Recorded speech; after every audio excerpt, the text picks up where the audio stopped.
Hi, and welcome to this how-to video on using the website known as Tackk. To start you off, let me introduce you to some of the uses you can have for this website. You go to the button that says Create, the blue button there.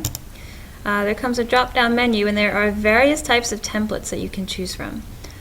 Starting with holiday cards, and I'll show you some of these templates as examples after I read them, but you can do an Add-a-Moto video plus a holiday card if you want to add a video to your digital holiday card. You can start from a blank canvas, which is what we'll start from in this video, a stream to have conversations with people online, a basic theme they have of the template, a class assignment, which is what this is. Travel, if you want to give your travel journal and share it with your friends and family. It's really great, and I'll show you this one. If you're planning an event, you just have picture, background, title, date, location, all the relevant details. You can describe it, and there's a RSVP button for you to include that whoever you send this link to and they sign in, you can sign in with Facebook, Twitter, they can respond whether or not they're going to attend this event that you are planning. And it's a really cool way to keep track of all of that, and pretty easy too. What other templates do we have? Food and drink, if you have a food blog, if you want to share a recipe, you can include as many recipes as you wish. And you just show an example of that. You name a recipe, and there's that awesome looking brownie dessert. Directions, ingredients, so forth. There's room for comments and plenty of other things. If you want to promote a campus event at your college or university, if you own a small business, this would be great to have your own business website.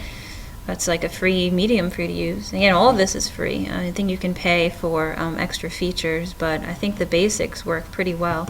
If you have an announcement, you can use that. If you are selling something, car, house, or a couch or a Nintendo as it says here, or if you're selling an apartment or renting one rather, or anything else. Alright, so there are a variety of things you can do with this, and of course you're not limited to these templates, but we're going to go to the blank canvas so you can get an idea of what it is to start from scratch. So there are color schemes that you can choose from. So depending on what kind of tack you want to make, you can choose whatever color scheme, and there are a lot of them to choose from. So I'm just going to, I like autumn, so let me use an autumn one as a color. You can also change the pattern in the background, and there are several different backgrounds. If it's going to be an autumny type thing, I like this kind of wood kind of texture that it gives it in the tissue, but this is also another one. There are a lot of different things to choose from depending on your artistic creativity or inspiration that you have. Alright, and as it says on here, it does feel good to start with a blank canvas sometimes, and that's what we're going to do. I don't really have really an idea of what topic to do for this sample tack, so I'm just going to show you what you can do with it. So there are various buttons on the bottom here, and they all stand for different elements that you can add to the tack. So you can use a headline, and I'm going to show you all of these. So for example, headline.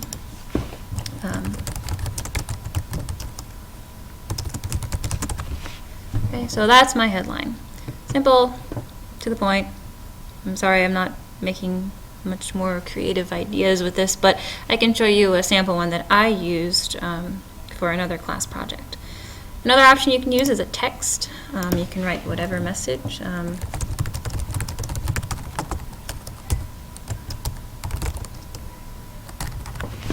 Yeah, you can tell I'm tired and out of creative juices, right?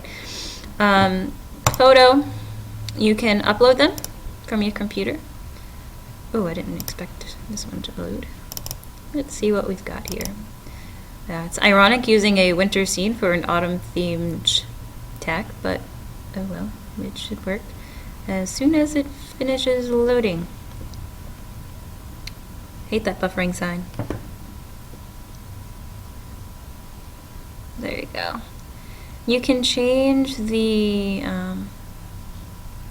size of it, I believe. To the settings, you can change it to a smaller sort of framed or if you want to keep it to like the full frame, then you do that and hit done. There it is. You can also add videos. If you can get a URL from YouTube, you can do that and just include a sample one. I have no idea what this is, but that's just how it would look. Hit embed, and then it's there. Audio, you can upload. I think, can you upload from? No, I don't think you can. But if you have a Spotify or a SoundCloud or any of these services, you could use that. You might be able to get something from YouTube as well. I don't have any of these services to use to show you as an example, so I'm just going to delete that. You can include a button that takes you to whatever link you want it to. So if you want to get one that goes to YouTube, you can write the website, the button, apply. There you go. When you click on this, you will be taken to the URL that you put in there. Well, there you go. You can also include a map if you are, say, making a tack for an event that you are having. You can maybe include directions or where it is on a map. Map location. I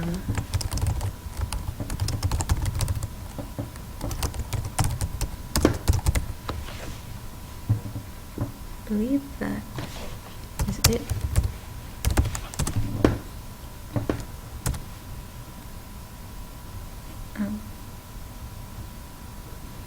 I think you can zoom in if you want the picture to be more clear. Right, so St. Joseph's College in Long Island, and then add that. There it is. So if you want to, you can choose either option. Either want to accept donations. If you're doing, say, like a charity event or a fundraiser, you can do that. If you're looking to sell, you could have your email, the name of the item, the price, the quantity that you have available. And this is how it's going to show up as a button on your tack when you're done. I'm not going to put any information in there. So delete, remove item. Form. You can leave a form for any website or tack visitors, rather, to fill out when they go to your tack. They can put their name, email, and a message to send to you. If you create an account with Tack, these messages would automatically go to the email that you use to create the tack. So then that's just there automatically. It's pretty self-explanatory. But the only trouble is you can't like put options as far as like what you're asking for. It's not like a survey or anything like that. Any other type of media, you can, I don't know, Twitter, right? I don't know, tweak. I'm tired. A tweet, right? And whatever other media you want, do that. And lastly, an RSVP. Where's the settings? All right. So if this was at the bottom of an event tack, then you would just click yes, no, maybe. Kind of like how it is on Facebook when you create events. But I'm going to remove that.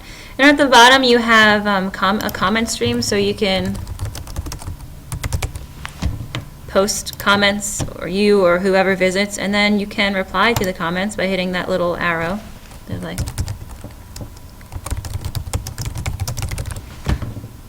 right.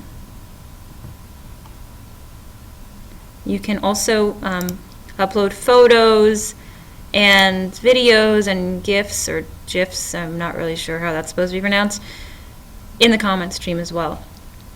So it can be a more interactive and more enriched sort of conversation at the bottom. Right? So this is just the basics of how to use it. Now let me show you a sample of one that I used. Right. There we go. Hey, I want to view it better. There we go. Go into edit mode, and I can just I can wait. Nope, that wasn't it.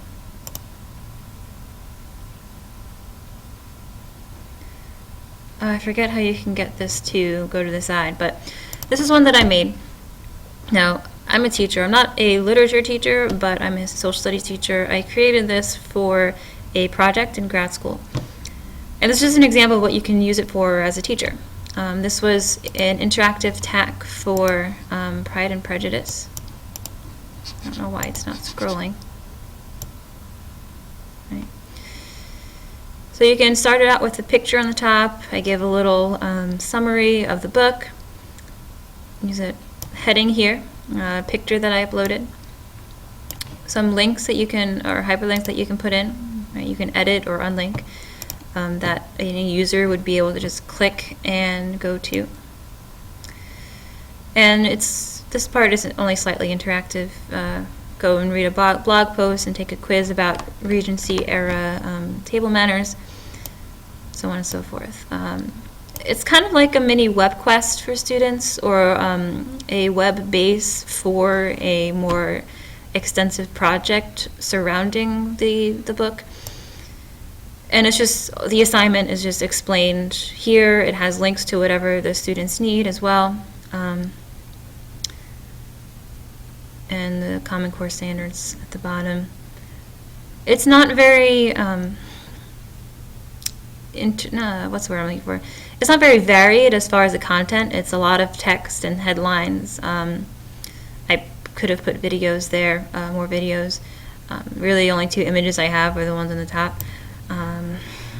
Let's see.